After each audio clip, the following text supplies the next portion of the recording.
Assalamualaikum warahmatullahi wabarakatuh. Kali ini saya akan membahas tentang materi ekspor dan impor, mulai dari pengertian, manfaat, serta tujuan ekspor dan impor. Seperti yang kita tahu, ekspor dan impor sangat penting bagi suatu negara, serta berkaitan erat dengan kegiatan ekonomi negara. Sejak dahulu, Indonesia sudah melakukan ekspor dan impor ke pedagang negara lain.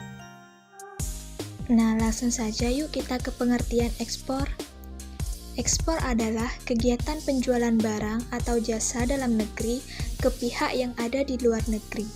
Barang yang dijual oleh pihak dalam negeri berupa hasil alam yang melimpah seperti rempah-rempah, biji kopi, dan bahan lainnya. Secara singkat, ekspor adalah kegiatan menjual barang ke luar negeri. Biasanya, kegiatan ekspor di Indonesia dapat dilakukan secara langsung dan tidak langsung. Ekspor secara langsung ialah kegiatan menjual barang atau jasa melalui eksportir ke negara lain. Sedangkan ekspor tidak langsung ialah kegiatan menjual melalui perantara ke negara lain. Di Indonesia, ekspor dibagi menjadi dua bagian, yaitu yang pertama bahan migas, terdiri dari kelompok seperti bensin, minyak, tanah, gas, dan solar.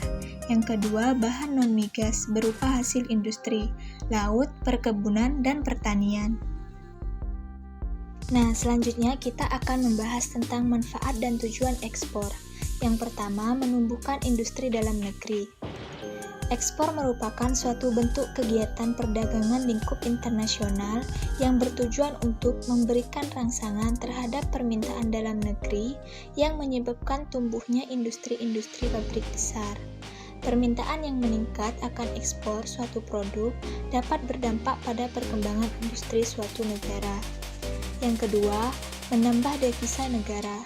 Kegiatan ekspor tentunya berdampak positif pada pertumbuhan ekonomi suatu negara. Manfaat dari kegiatan ekspor adalah membuka pasar baru di luar negeri sebagai perluasan pasar domestik, menumbuhkan investasi, dan menambah devisa suatu negara. Yang ketiga, mengendalikan harga produk. Dengan melakukan ekspor, negara bertujuan untuk memanfaatkan kelebihan kapasitas terpasang dari suatu produk. Tujuannya adalah untuk mengendalikan harga produk ekspor yang ada di dalam negeri. Contohnya, kedua produk yang ada di gambar ini. Yang pertama ada sepatu dan yang kedua ada pakaian. Dengan mengekspor dua jenis barang ini, maka harga produk yang ada di dalam negeri bisa terkendali. Selanjutnya, kita akan membahas tentang pengertian impor.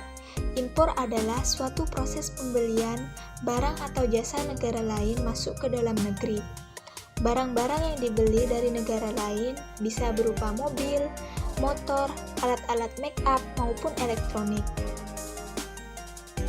Hal ini menyebabkan barang impor memiliki harga yang lebih mahal karena di dalam harga tersebut telah dikenai pajak yang selanjutnya ditanggung oleh para konsumen.